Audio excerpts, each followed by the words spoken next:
The Insta360 Luna Ultra might have a bigger problem than DJI ever expected. Not the camera, not the specs, the price. Because right now, the same device could end up costing completely different amounts depending on where you live. And that changes everything. At first, the leak sounded exciting. A compact creator camera with rumored Leica branding, a larger 1-inch class sensor, advanced stabilization, modular design, and possibly even 8K recording. On paper, it looked like Insta360 was finally preparing something powerful enough to directly challenge the upcoming DJI Pocket 4 Pro. But then the leaked pricing started showing up online, and suddenly the conversation became much more complicated. Early reports suggested the Luna Ultra could launch somewhere between $5,299 and $6,499 RMB. When converted, that lands roughly around $780 to over $960 depending on the version and bundle. For many creators, that already felt dangerously expensive for a compact pocket-style camera. But now newer reports suggest those leaked prices may not have been Chinese domestic pricing at all. Instead, they may have represented overseas pricing converted into RMB. And if that's true, the actual Chinese retail price could end up being far lower. That's where things start getting weird. Because if buyers in China are getting this camera for something closer to $600, while buyers in Europe or the US are paying close to $1,000, people are going to notice immediately. And honestly, this kind of pricing strategy is becoming more common with Chinese tech brands. Domestic markets in China are brutally competitive. Companies fight aggressively on price because consumers there have endless choices.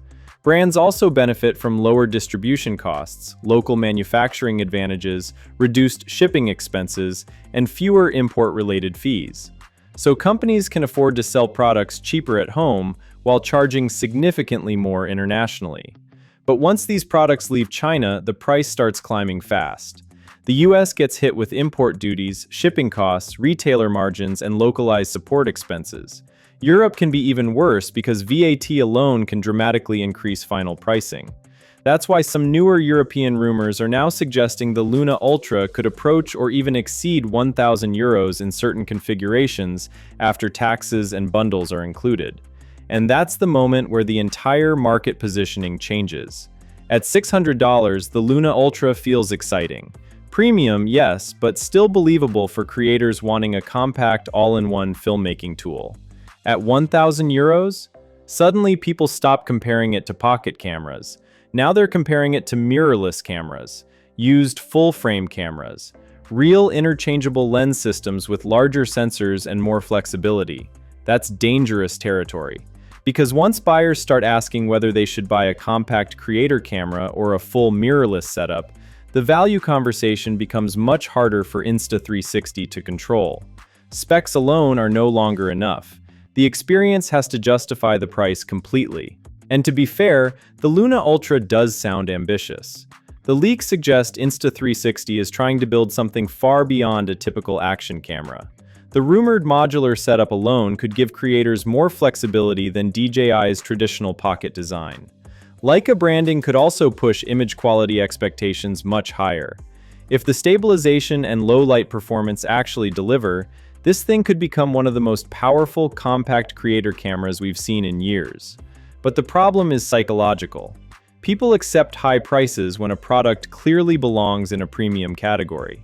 The moment a compact camera starts entering mirrorless territory financially, buyers become far more critical. They stop asking, "Is this cool?"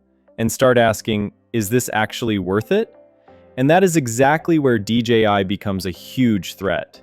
Because if the DJI Pocket 4 Pro launches at a more balanced global price, while still offering excellent image quality, stabilization, and creator-focused features, many buyers may simply choose the safer option.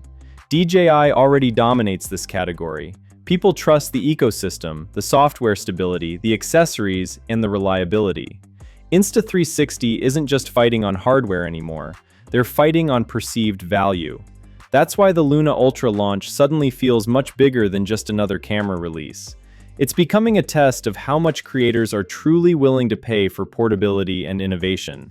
And maybe the creepiest question right now is this: If both cameras were sitting in front of you tomorrow, and the price gap was smaller than expected, would you trust the familiar power of the DJI Pocket 4 Pro, or risk everything on the mysterious Insta360 Luna Ultra? Now, DJ, I may have just done something nobody expected from a pocket camera.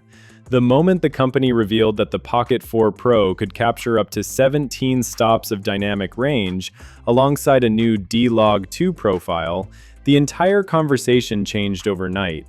This was no longer about a tiny travel camera or a simple vlogging gadget. Suddenly, filmmakers started putting it in the same discussion as serious cinema cameras like the Sony FX3 and Canon EOS C80.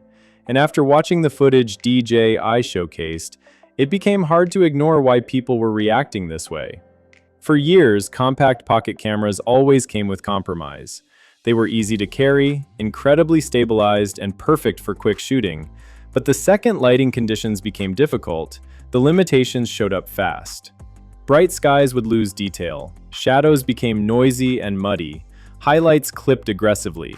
You could capture beautiful footage in controlled lighting, but once you pushed the image in post-production, the flexibility simply was not there compared to professional cinema systems. That's exactly the weakness DJI now seems determined to destroy. The biggest talking point is obviously the 17-stop dynamic range claim. Even hearing that number attached to something this small sounds unreal. Dynamic range is one of the most important parts of cinematic image quality because it controls how much detail a camera can hold between the brightest highlights and the darkest shadows. The more range a camera preserves, the more natural, expensive, and cinematic the image feels. And this is where the Pocket 4 Pro starts becoming genuinely surprising. During DJI's presentation footage at Cannes, the camera was pushed into extremely difficult lighting situations. Bright flames, direct sunsets, deep shadows, and harsh, high-contrast environments were all used to test how well the sensor could hold detail. Instead of collapsing into blown-out highlights or crushed blacks, the Pocket 4 Pro continued retaining information far longer than most people expected. In some scenes, even professional cinema cameras started clipping bright areas, while DJI's tiny camera still appeared to preserve highlight detail. That immediately caught attention online because cameras like the FX3 and EOS C80 are already trusted tools in professional filmmaking environments. Seeing a pocket-sized device enter that conversation was unexpected, but what really makes this feel different is the scale of the hardware itself. This is not a large cinema rig with external monitors and heavy lenses attached. It's a tiny, stabilized camera small enough to disappear inside a jacket pocket. Yet visually, the footage starts approaching the look and flexibility people usually expect from much larger systems. That changes the entire expectation of what a pocket camera is supposed to be. Still, the real breakthrough may not even be the 17-stop figure itself. The bigger story could actually be DJI's new DLOG 2 color science. DLOG 2 represents DJI's first truly aggressive professional log profile designed specifically to maximize dynamic range capture. Casual users might look at the footage and think it appears flat or washed out, but filmmakers will immediately understand what DJI is doing here. Traditional video profiles apply contrast, sharpness, and saturation directly into the image. The footage looks polished instantly, but flexibility disappears quickly. Once highlights are blown or shadows are crushed, recovering that information becomes nearly impossible. Log footage works differently. It intentionally keeps the image soft and desaturated in order to preserve as much image data as possible for color grading later. That's exactly why DLOG 2 matters. The Pocket 4 Pro footage may look flat at first glance, but underneath that image is a massive amount of recoverable detail. Editors can reshape colors, recover highlights, lift shadow information, and build far more cinematic looks during post-production. It gives creators significantly more control over the final image, instead of locking them into a baked-in look from the start. And according to early demonstrations, DJI appears to be prioritizing highlight preservation very aggressively. One particular flame test quickly became one of the most discussed comparisons.